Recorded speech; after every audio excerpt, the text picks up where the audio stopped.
It started as something so small that Ethan barely registered it as a lie. That was the strange thing about lies like these. They didn't announce themselves. They didn't arrive with a warning or a heavy feeling in the chest. They slipped in quietly, dressed up as convenience, survival, or kindness. And before you knew it, they were no longer visitors. They had unpacked. They lived there. Ethan was 32 years old, married for 6 years, and widely considered dependable.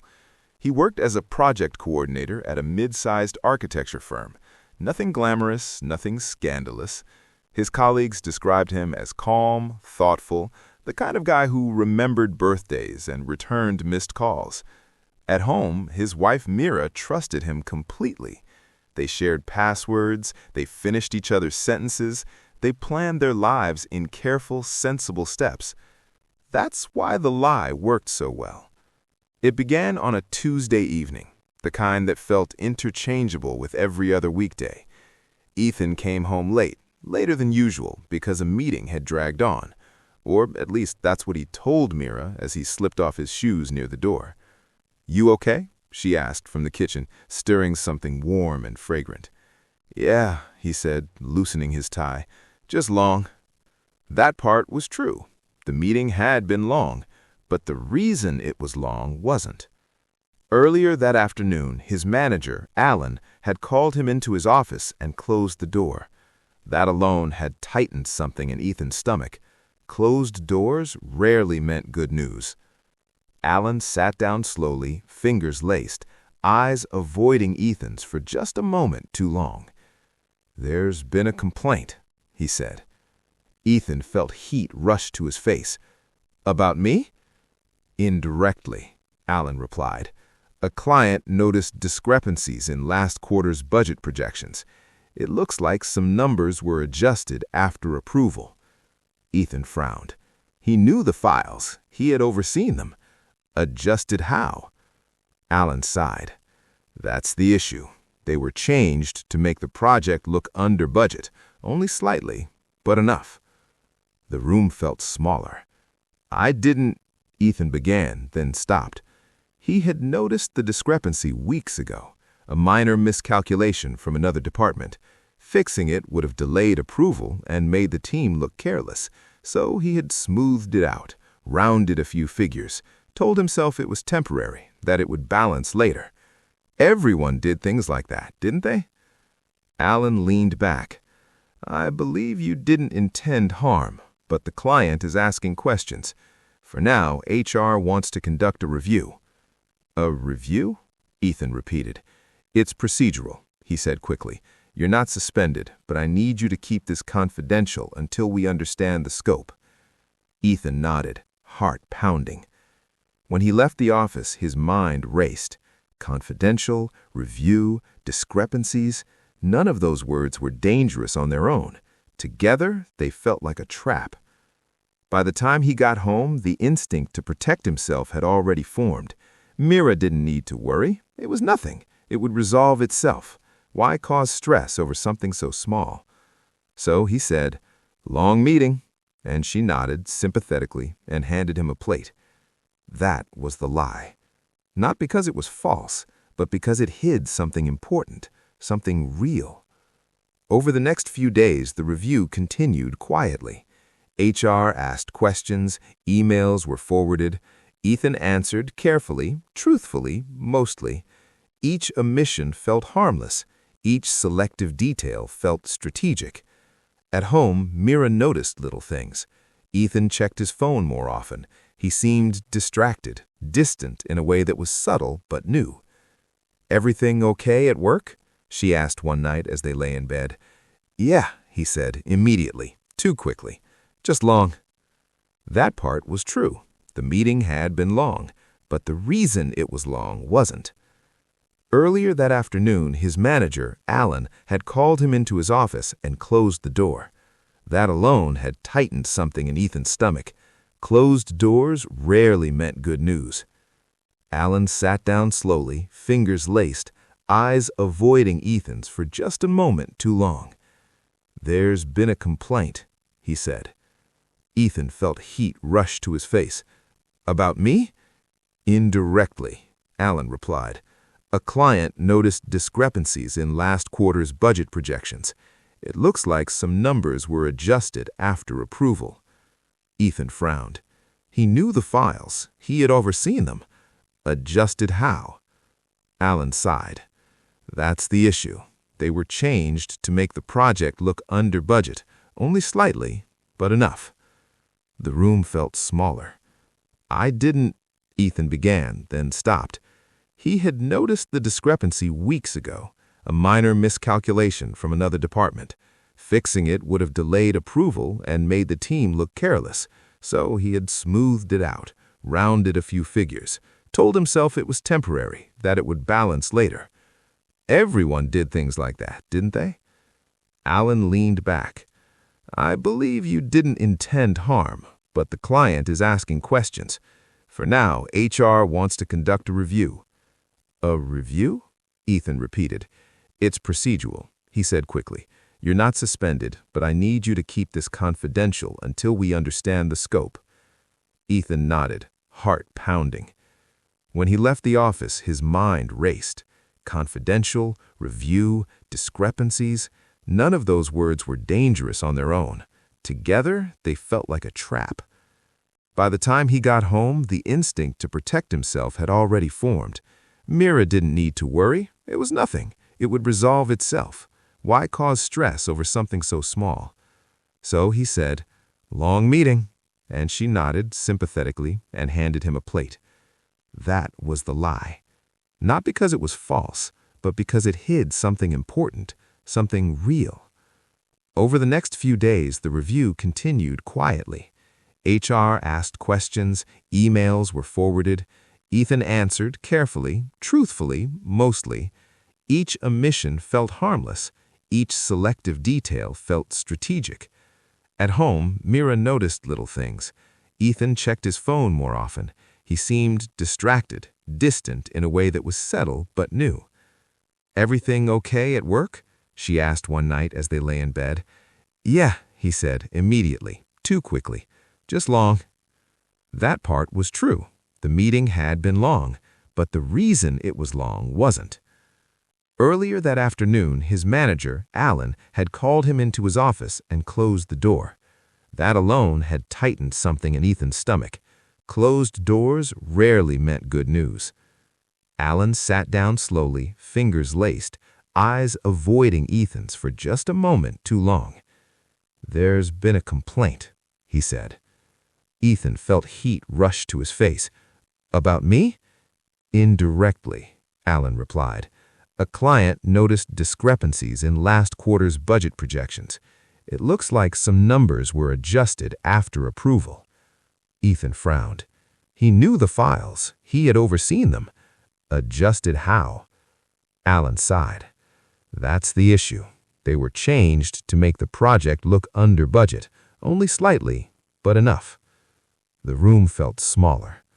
I didn't, Ethan began, then stopped. He had noticed the discrepancy weeks ago, a minor miscalculation from another department. Fixing it would have delayed approval and made the team look careless, so he had smoothed it out, rounded a few figures, told himself it was temporary, that it would balance later. Everyone did things like that, didn't they? Alan leaned back. I believe you didn't intend harm, but the client is asking questions. For now, HR wants to conduct a review. A review? Ethan repeated. It's procedural, he said quickly. You're not suspended, but I need you to keep this confidential until we understand the scope. Ethan nodded, heart pounding. When he left the office, his mind raced. Confidential, review, discrepancies. None of those words were dangerous on their own. Together, they felt like a trap. By the time he got home, the instinct to protect himself had already formed. Mira didn't need to worry. It was nothing. It would resolve itself. Why cause stress over something so small? So he said, "Long meeting," and she nodded sympathetically and handed him a plate. That was the lie. Not because it was false, but because it hid something important, something real. Over the next few days, the review continued quietly. HR asked questions, emails were forwarded. Ethan answered carefully, truthfully, mostly. Each omission felt harmless. Each selective detail felt strategic. At home, Mira noticed little things. Ethan checked his phone more often. He seemed distracted, distant in a way that was subtle but new. "Everything okay at work?" she asked one night as they lay in bed. "Yeah," he said immediately, too quickly. "Just long." That part was true. The meeting had been long, but the reason it was long wasn't. Earlier that afternoon, his manager, Alan, had called him into his office and closed the door. That alone had tightened something in Ethan's stomach. Closed doors rarely meant good news. Alan sat down slowly, fingers laced, eyes avoiding Ethan's. Mira didn't come home that night, at least not until well past midnight. Ethan sat on the couch long after the house grew dark, the television playing something he wasn't watching. Every sound from outside made his heart jump: the rumble of a car, footsteps on the pavement, a door closing somewhere down the street. Each time, hope flared, then died. When she finally walked in, her eyes were red, her shoulders slumped in a way he had never seen before. She didn't look angry, she looked exhausted. "I stayed at Lena's," she said quietly, setting her bag down. "I needed to think." Ethan stood up immediately. "I'm so sorry." She held up a hand. "Not tonight, please." The words weren't harsh, but they cut deeply. She went to the bedroom and closed the door. Ethan slept on the couch, staring at the ceiling, replaying every moment where he could have chosen differently. The next morning, they moved around each other carefully, like strangers sharing a space out of necessity. Mira made coffee without offering him any. Ethan watched her from the doorway, unsure where to begin. Finally, as she reached for her keys, he spoke. "I want to explain." She paused, but didn't turn around. Explanations don't fix broken trust. "I know," he said quickly, "but I need you to understand how it happened." She exhaled slowly. "You have 10 minutes, then I have to go to work." They sat at opposite ends of the table. Ethan told her everything about the budget adjustment, the review, the reprimand, the promotion that never came. He didn't dramatize it. He didn't minimize it either. For the first time, he told the full truth. Mira listened without interrupting. Her face remained still, unreadable. "So," she said when he finished, "you lied to me every day for months."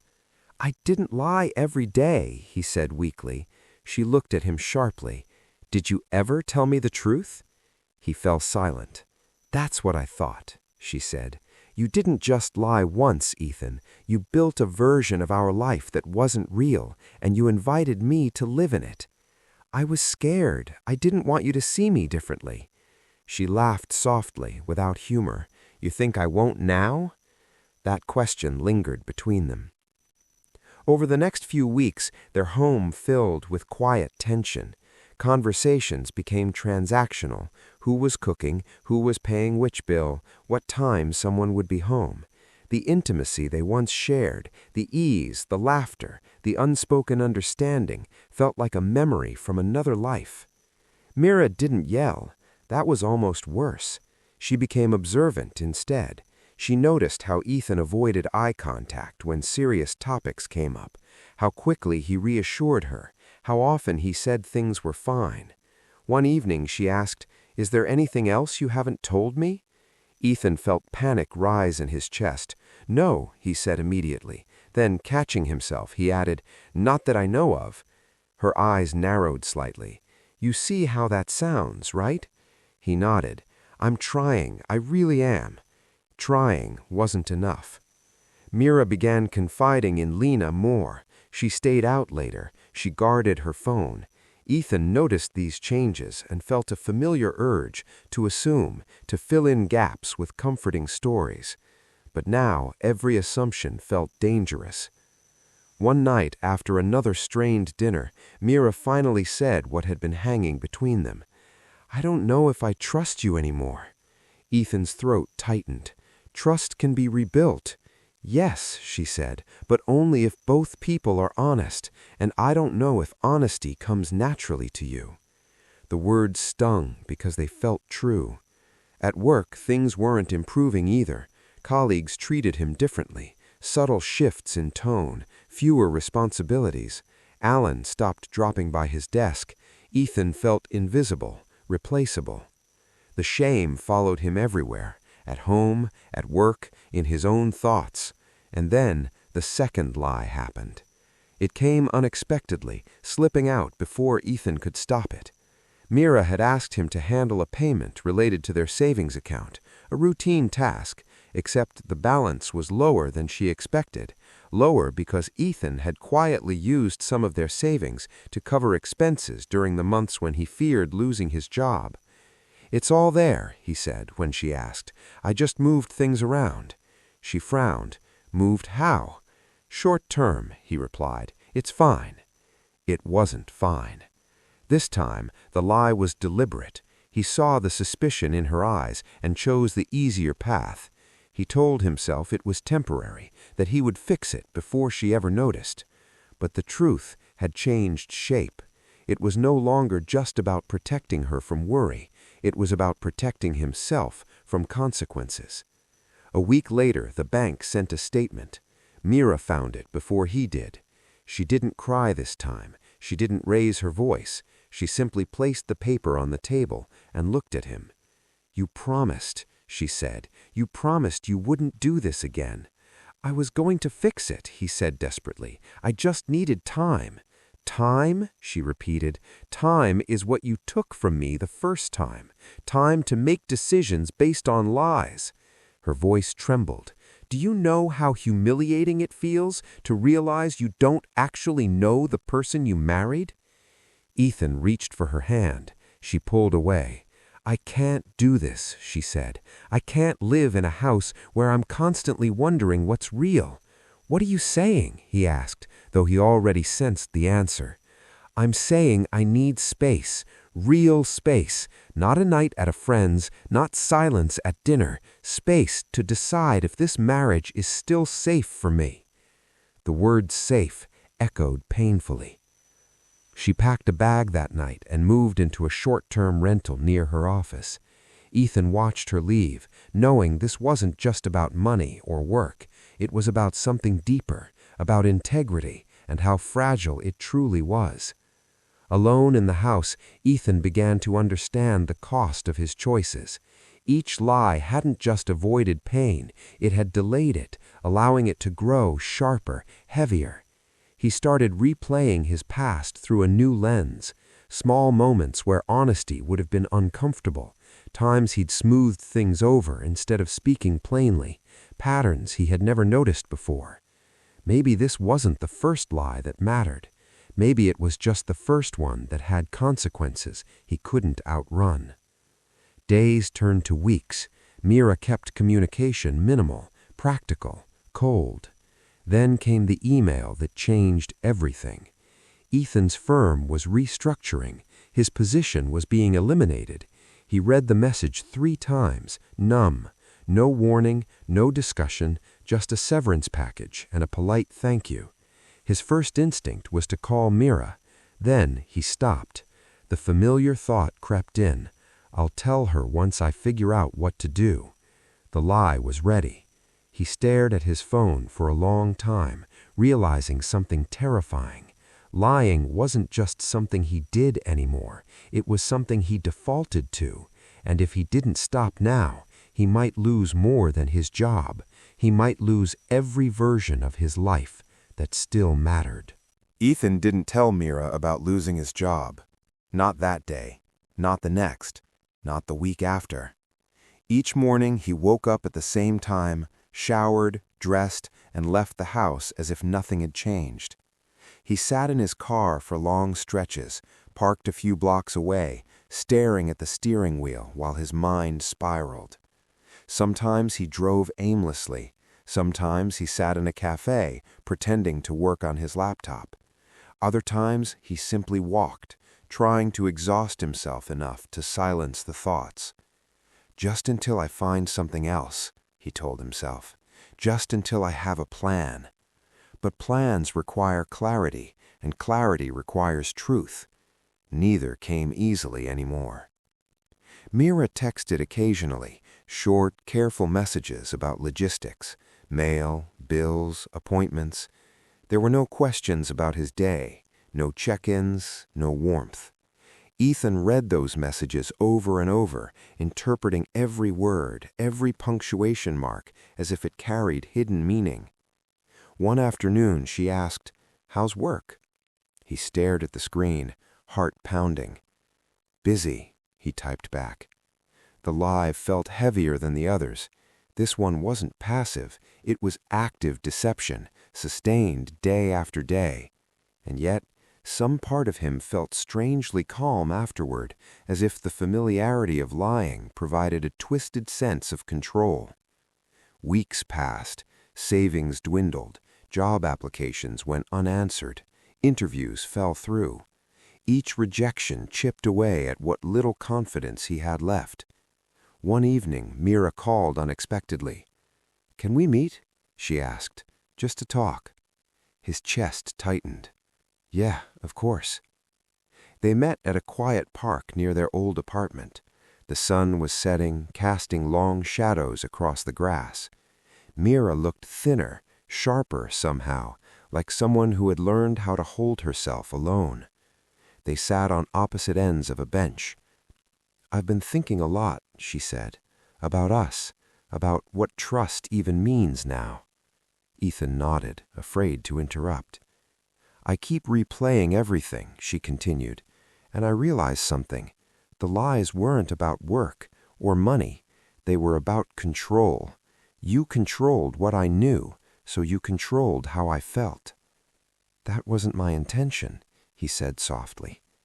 "I know," she replied. "That's what makes it worse. You didn't mean to hurt me. You just didn't think I deserved the full truth." The words landed quietly but deeply.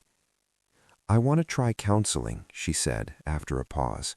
"Not because I'm sure this can be fixed, but because I need to know we didn't give up too easily." Hope flickered in Ethan's chest. "I want that too." "There's one condition," she added, turning to face him fully. "No more lies about anything, even the small ones, especially the small ones." He swallowed. "Okay." She studied his face for a long moment. "Is there anything you need to tell me right now?" This was it, the moment again, the crossroads he kept reaching and avoiding. He thought about the job, about the severance, about the fear in his chest, about how easily he could say "not yet" and push the truth into tomorrow. "No, nothing." Something in Mira's expression shifted, not anger, not sadness, but resignation. "All right, then let's try." They scheduled their first counseling session for the following week. Ethan walked home feeling both relieved and sick. Relieved because he hadn't lost her completely. Sick because he had just built their attempt at healing on another lie. The counselor, a calm woman in her late 40s, listened as they spoke. Mira described the erosion of trust, the constant uncertainty. Ethan talked about fear, shame, and avoidance. He avoided mentioning the job. "Trust isn't rebuilt by grand gestures," the counselor said gently. "It's rebuilt by consistency, by choosing honesty when it's uncomfortable." Ethan nodded earnestly. And then the cracks began to show. Mira noticed inconsistencies, times Ethan was suddenly unavailable during the day, excuses that didn't quite add up. When she asked follow-up questions, his answers were vague. "Are you sure you're being honest with me?" she asked one night after a session. "Yes," he said, feeling the familiar rush of panic and relief collide. But doubt had already taken root. The truth has a way of demanding space. When denied, it pushes harder. One afternoon, Mira ran into Lena for coffee. As they talked, Mira mentioned feeling confused about Ethan's work schedule. Lena hesitated. "That's strange," she carefully said. "Didn't Ethan say his firm was downsizing?" Mira froze. "What?" "He mentioned it months ago," Lena said. "I assumed you knew." Mira's stomach dropped. That night, she didn't text, she didn't call. She went straight to the apartment and waited. When Ethan arrived, she was sitting at the table, hands folded, eyes steady. "Sit," she said. He did. "Are you still employed?" she asked. The question was simple, direct, impossible to twist. "No," he whispered. Her eyes closed briefly, as if bracing herself. "How long?" "Almost 2 months. 2 months of fake routines, 2 months of pretending, 2 months of therapy built on falsehood." Mira stood up slowly. "I gave you one condition. I was scared," he said quickly. "I didn't want to lose you." She laughed, bitter and broken. "You already did. You just didn't notice." "That's not true," he insisted. "We're here. We're trying." "We were trying. I was trying. You were managing." The distinction cut deep. "I can't do this anymore," she said. "Every time I start to trust you, I find out there's another layer I didn't know about." She picked up her bag. "I need to protect myself." "Please," Ethan said, standing. "I'll fix this, I swear." She looked at him with something close to pity. "You don't fix trust by promising. You fix it by telling the truth before you're forced to." She left. This time she didn't say when she'd be back. Days passed without contact. Ethan spiraled. He replayed every choice, every moment where honesty could have changed the outcome. He realized something terrifying. Lying had felt safer than facing disappointment, but the disappointment had come anyway, multiplied. He finally told the truth to someone else, his brother Daniel. "You didn't just lie, you avoided reality until it collapsed." "I never meant it for it to go this far," Ethan said, voice breaking. "No one does," Daniel replied. "That's why small lies are dangerous. They don't feel like decisions, they feel like delays." That night, Ethan wrote Mira a message, not an apology, not a promise, a confession. Everything. No justifications, no framing, just truth. He didn't know if she would read it, or forgive him, or ever come back. But for the first time in months, he finally stopped lying. And sometimes the truth arrives too late to save what was lost, but never too late to show you who you really are. Mira didn't respond to the message. Not that night, not the next morning, not the day after.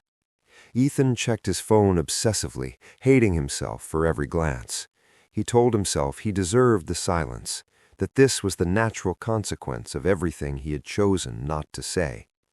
For the first time in months, he wasn't pretending anymore. There was no routine to fake, no role to perform, just long, empty days and a truth that finally sat in the open, heavy and immovable. He went to counseling alone. The counselor listened quietly as he spoke, about the lies, the fear underneath them, the strange comfort he found in delaying reality. "You didn't lie because you're cruel," she said gently. "You lied because you were afraid of being seen as inadequate." "That doesn't make it better," Ethan said. "No," she agreed, "but it makes it understandable, and understanding is where change begins." Change, he realized, didn't feel heroic. It felt humiliating. It meant admitting how weak he had been, how often he had chosen the easier version of himself. A week later, Mira replied. "I read your message," she wrote. "I need time. Please don't contact me unless it's important." Ethan stared at the words for a long time. They weren't kind, but they weren't final either. He took them as permission to wait. He started rebuilding his life in small, unglamorous ways. He applied for jobs honestly, explaining gaps instead of hiding them. He sold things he didn't need. He He tracked every expense. Each act of transparency felt awkward, like learning to use a muscle he had neglected for years. Some days he wanted to lie again, just a little, to make himself sound better in interviews, to soften the truth when explaining his situation. But he resisted, even when it cost him opportunities, especially when it cost him opportunities. 3 months passed. One evening, Mira asked if they could meet. This time, there was no park, no neutral ground. She suggested the apartment they once shared. Ethan arrived early. The place looked different, cleaner, emptier, as if it no longer belonged to them, only to memory. Mira arrived a few minutes later. She didn't hug him, she didn't smile, but she didn't look away either. "I'm not here to reconcile," she said immediately. "I'm here to understand." "I understand," he replied. They sat across from each other, the same table where so many truths had been avoided. "I've been asking myself one question. Why? Not why you lied the first time, but why you kept lying, even when you knew what it was costing us." Ethan took a deep breath. "Because telling the truth would have forced me to face who I was becoming, someone who failed, someone who disappointed you. And you thought lying would prevent that." "I thought it would delay it," he said quietly. "I thought if I fixed everything first, then the truth wouldn't hurt as much." Mira nodded slowly. "You tried to control the outcome." "Yes. And in doing so," she said, "you took away my ability to choose." That was the part he hadn't fully understood until now. "I didn't just lose trust in you," she continued. "I lost trust in myself. I started questioning my instincts, wondering how I missed so much." "I'm sorry," he said, "for all of it." She studied him. "You sound different." "I am different," he said, "not because I want you back, but because I don't want to live like that anymore." There was a long silence. "I've decided to file for divorce," Mira said finally. The word hit him like a physical blow, even though he had been expecting it. "I'm not saying this to punish you," she added. "I'm saying it because I don't think I can rebuild what was broken, not fully, and staying would mean constantly reliving it." Ethan nodded, eyes burning. "I understand." "But," she said, raising a hand, "that doesn't mean what we had was meaningless, or that you're beyond redemption." Redemption. The word felt strange, almost undeserved. "I hope you keep choosing honesty, even when no one is watching." "I will," he said, and for the first time it wasn't a promise meant to soothe, it was a commitment meant to hurt later. The divorce was quiet. No fights, no dramatic scenes, just paperwork and shared memories packed into boxes. Friends took sides, often without meaning to. Some didn't understand how something so small could end a marriage. Ethan didn't correct them. He knew better now. The lie hadn't been small. It had been foundational. Months later, Ethan found work at a smaller firm. Lower pay, less prestige, but the culture valued transparency. Mistakes were discussed openly. Accountability was shared. For the first time in a long while, he didn't feel like he was hiding. One afternoon, a junior colleague made an error on a project, an easy fix, but one that could be quietly smoothed over. The temptation flickered briefly. Ethan spoke up. "We should flag this. It's better to deal with it now." The colleague looked relieved. The project took a hit, but the trust in the room strengthened. That night, Ethan walked home alone, thinking about how different his life looked now. Smaller, quieter, but clearer. He passed a couple laughing on the sidewalk and felt a familiar ache. Loss didn't disappear just because lessons were learned, but neither did growth.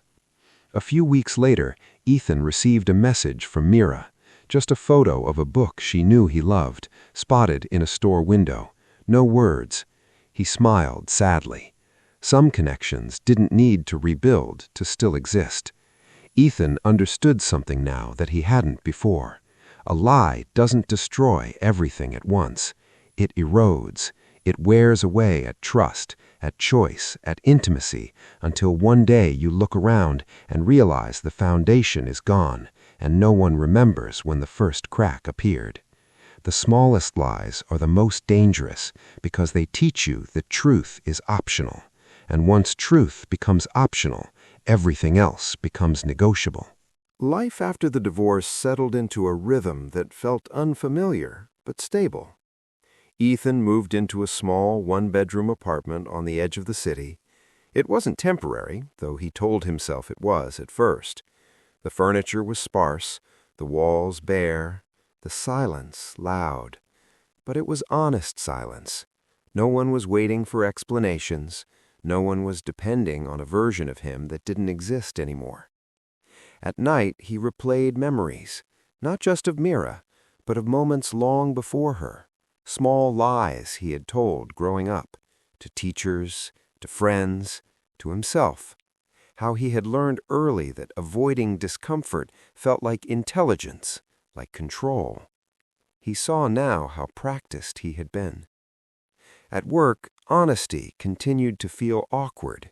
When his manager asked how he was settling in, Ethan resisted the urge to say great automatically. "I'm adjusting," he said instead. "Some days are harder than others." The manager nodded. "That's fair." Nothing broke. No one judged him. The world didn't collapse under the weight of a truthful sentence. That realization stayed with him. One evening he ran into Daniel again. They sat at a quiet bar, nursing drinks. "You seem different," Daniel said. "Not happier, but clearer." "That sounds about right," Ethan replied. "Do you regret telling the truth?" Daniel asked. "In the end, I mean." Ethan thought for a long moment. "I regret not telling it sooner. I regret thinking I could outsmart consequences. But no, I don't regret telling it." Daniel nodded. "That's how you know you've learned something." A few weeks later, Ethan received a message from Mira. "Are you free to talk?" His chest tightened, but he answered honestly, "Yes, whenever you're ready." They met for coffee, neutral ground again, familiar but no longer charged with expectation. Mira looked well, calmer, grounded. "I wanted to tell you something," she said, "not to reopen anything, just to close it properly." Ethan listened. "I've been seeing someone," she said, "not seriously, but I wanted you to hear it from me, not through someone else." A year ago, that information would have shattered him. Now it stung, but it didn't feel unfair. "Thank you for telling me," he said, and he meant it. She studied him. "A year ago, you wouldn't have reacted like that." "No," he admitted. "I probably would have pretended I was fine when I wasn't." She smiled faintly. "That's why I wanted to talk. I see the change. I don't regret leaving, but I don't regret knowing you either." They sat quietly, two people who had shared a life and learned from its end. Before leaving, Mira said something that stayed with him. "The lie that broke us wasn't the one you told me," she said. "It was the one you told yourself, that avoiding pain was the same as preventing it." After that meeting, something shifted in Ethan. He stopped thinking of his story as a tragedy and started seeing it as a warning, one he carried now quietly for others. He became the friend people came to when they didn't know how to say something hard. He didn't offer clever solutions. He offered presence. "Say it early," he would tell them. "Say it badly if you have to. Just don't wait until the truth has teeth." One night, a junior colleague named Sam confided in him. Sam had made a mistake that could cost the firm money. Nothing catastrophic, but enough to be tempting to hide. "I was thinking of fixing it quietly," Sam said, "just to buy time." Ethan felt a chill of recognition. "I tried that once," he said. "It cost me my marriage." Sam paled. "What did you do?" "I told the truth too late," Ethan replied. "You still have time." The mistake was reported. It was uncomfortable, but manageable. Sam thanked him weeks later.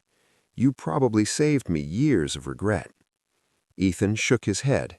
"You saved yourself. I just reminded you." Still, late at night, The weight of what he'd lost returned. Growth didn't erase grief. It coexisted with it.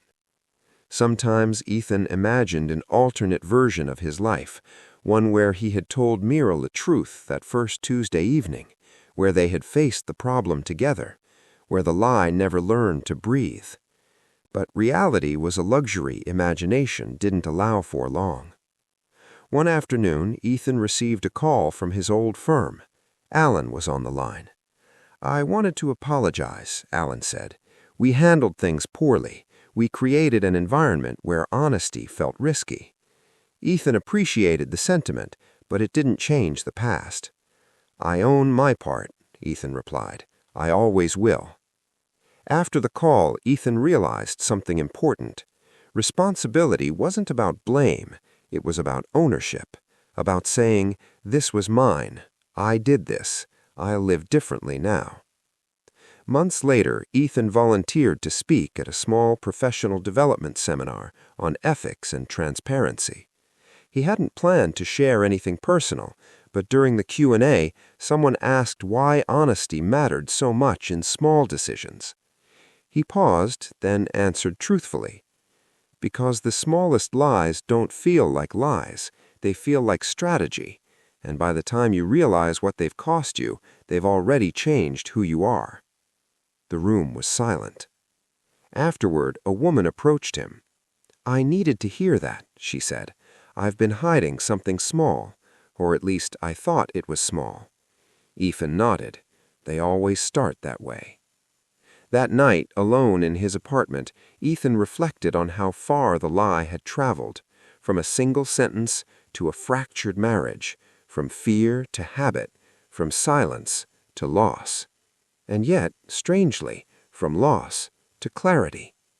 He understood now that morality wasn't about grand, dramatic choices. It was about the ordinary moments, the pauses before answering, the instinct to soften, delay, or omit. Truth asked for courage up front. Lies charged interest, and the longer you waited, the more they took. Ethan didn't consider himself redeemed. He considered himself awake. And sometimes that was enough. Ethan woke to the sunlight spilling across his apartment, feeling something he hadn't in a long time: calm. It wasn't happiness in the easy sense or relief.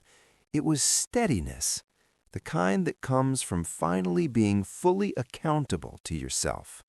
No hidden truths, no silent omissions, no masks. Just life, plain and unvarnished.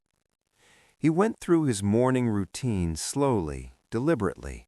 Coffee, a shower, the newspaper. Even the mundane rhythm felt grounding. He realized that the lie that had begun so innocuously 2 years ago had shaped every choice since.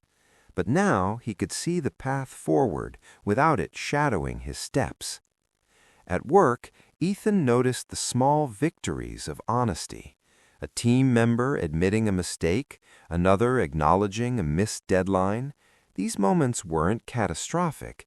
They were manageable, transparent, trustable. He had been blind to how fragile trust had been before, and now he watched it strengthen in real time, built not on perfection, but on openness. He thought about Mira.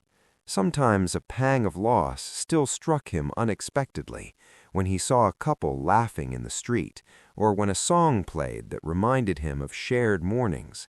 But the sting no longer came with self-deception. It came with understanding. He had made choices, and he had lived with them. That, too, was part of growth.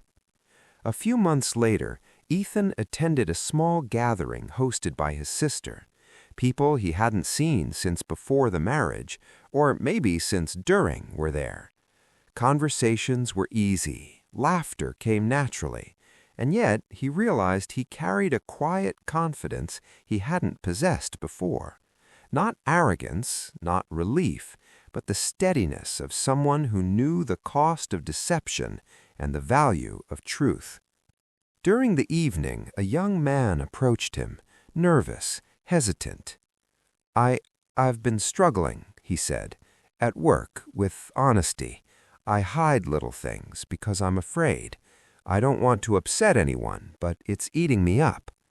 Ethan smiled, though it was bittersweet.